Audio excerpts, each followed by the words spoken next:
everybody, happy Sunday. I hope that wherever you are and whatever you are doing, you are safe, you are well, and you are with someone you care about who also cares about you.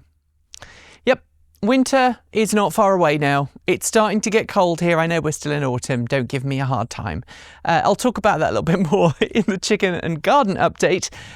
But definitely we don't have to worry about sun spoiling the shot today. A couple of times in the last couple of months we've had to re-record the Sunday Musing because of sun kind of streaking across the camera and causing all kinds of problems.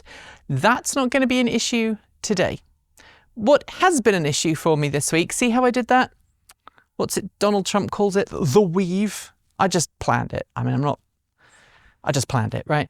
Talking of being problematic, other than the president of the US, I want to talk to you today about charging stations, and not public charging stations, because we've talked about that to death. I want to talk to you about your home charging solution if you have an EV and if you have charging at home. But first, I want to thank you all for your comments from last week's video about the kind of a perfect EV size. And you kind of echoed what I was thinking in the last week, that there's no perfect EV size, and it does depend on where you live and what you're doing. But also very interesting to hear many of you actually consider the vehicle that you currently have as being perfect size. The ones who don't tend to be people who want their vehicle to be smaller, which I think is very telling. Or perhaps you are someone who has a full-sized car or truck, and then you have like a moped or a motorbike, or maybe something like an Archimoto that you use for around town travel. And don't get me thinking about Archimoto, because there's one locally for sale right now for $6,000 and I'm so tempted, but I can't afford it. So I'm going to be good. I'm not going to buy it. All right, to today's topic of discussion. Is your home charging station reliable? Is your home charging solution reliable? And I'm asking this because this week I had to do brain surgery on my F-150 Lightning's Charge Station Pro. The Ford Charge Station Pro, which is made by Siemens, has a really bad reputation for failing and for not working as intended. I think I am now on this is my 6th or 7th unit. Obviously, I've had one ever since we've had a Ford F-150 Lightning. So we bought our first F-150 Lightning in 2022 and our second one in 2024.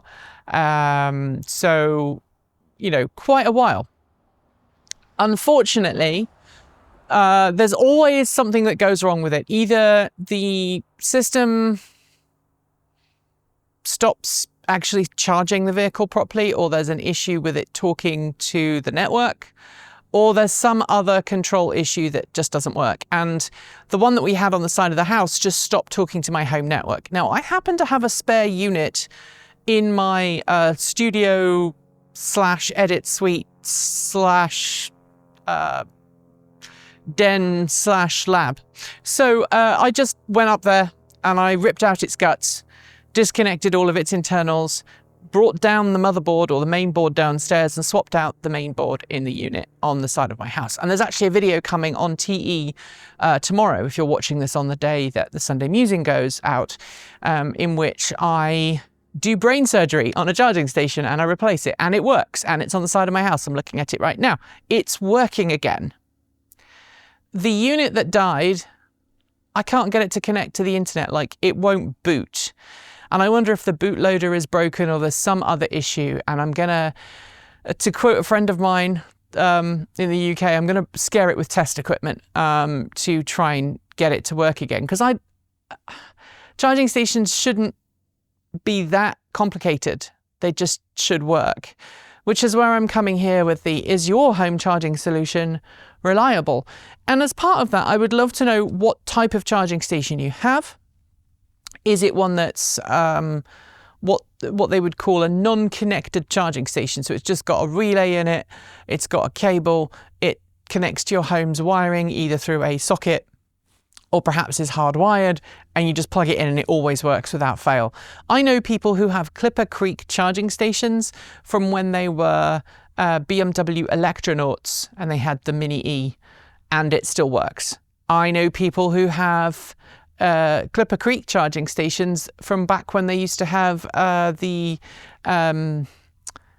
funny connector that the Ford Ranger EV had, the Avcon connector, and they just converted it to J1772 and it still works. And there's a dog barking off in the distance. It's not my dog. Sounds like a border collie though, so it's catching me off guard. There are a couple of border collies who live down the way. It sounds like a really excited border collie. Yeah, very excited border collie.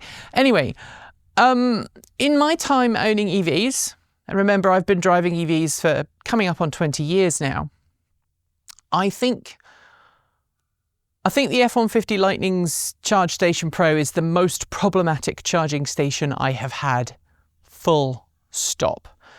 Followed by the juice box, and the juice boxes were only problems because NLX basically nuked them and then said we're not going to support customers. And after I installed the Open EVSE hardware in them, they have been fine and they just work. Isn't that surprising? Not.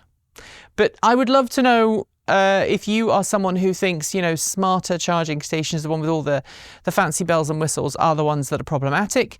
Or maybe you have a charging station that you bought online for like $300 or pounds or whatever, and you were like, this is dirt cheap, I'm going to give it a go, and it's been super reliable. Or maybe it's been one that's been super problematic. Or maybe you are someone who bought a £1,500 or dollar or euro charging station because at the time that's how much those charging stations cost, and it has been nothing but a pain in the butt, but you are determined, damn it, to make every last bit of the money you spent on it run out so that you can keep charging your EV, and you've developed all kinds of hacks and runarounds to do it.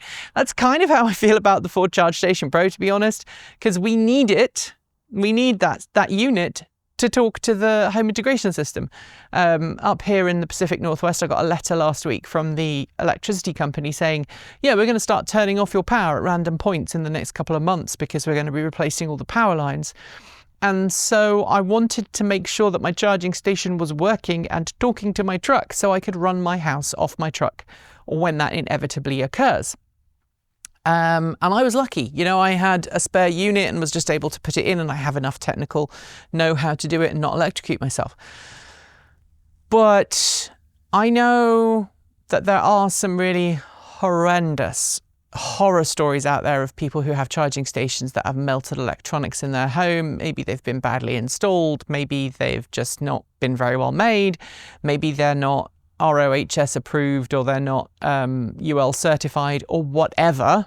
And you thought it would be fine, and then it turned out it wasn't. So as it's Halloween, or it will be next week, I want you to tell me all of those spooky horror stories in the down below. And for something a little bit different this week on Halloween, for the Halloween-y theme, we're doing Halloween themed videos this next week, just so that you know. For Chicken and Garden, it's not so much of Chicken and Garden, but dead bodies underneath my house. So go and watch that if you're feeling spooky. Anyway, have a wonderful week.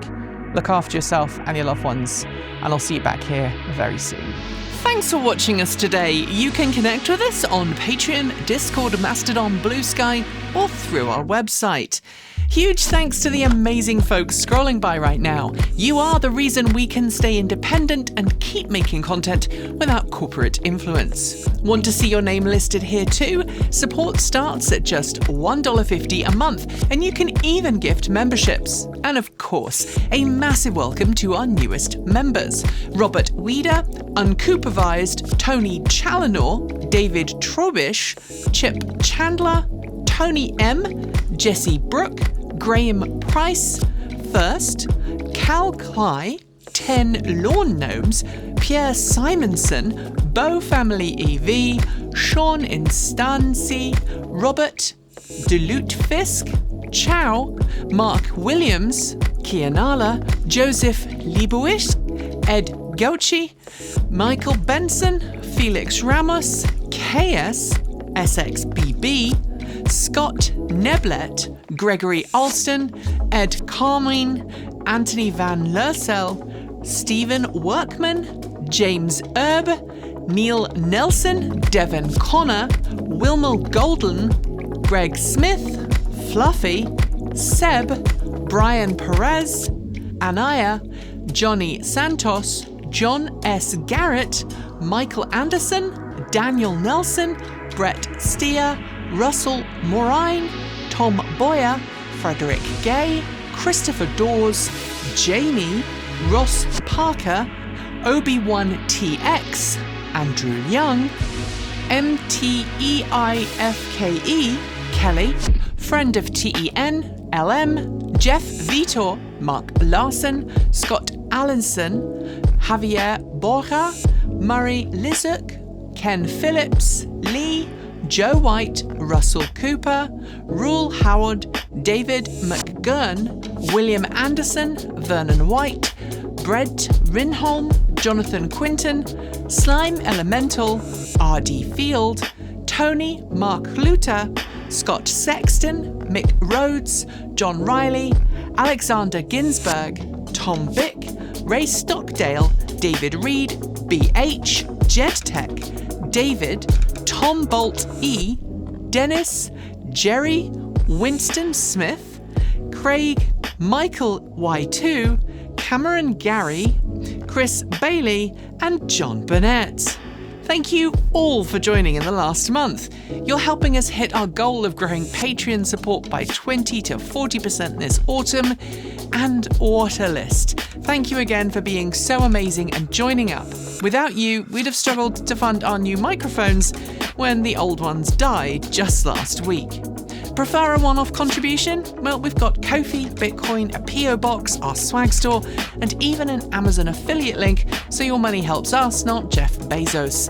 We post new videos every few days on the main channel, plus extras on TE Take 2, and since YouTube comments aren't safe for us anymore, while they are open, the best way to chat is through Patreon, Mastodon, Blue Sky, or our website. If you want more, the mighty algorithm thinks you'll like this video, but we'd love you to check out this one. Be awesome, be kind, be intentional, and never forget to resist. Keep evolving!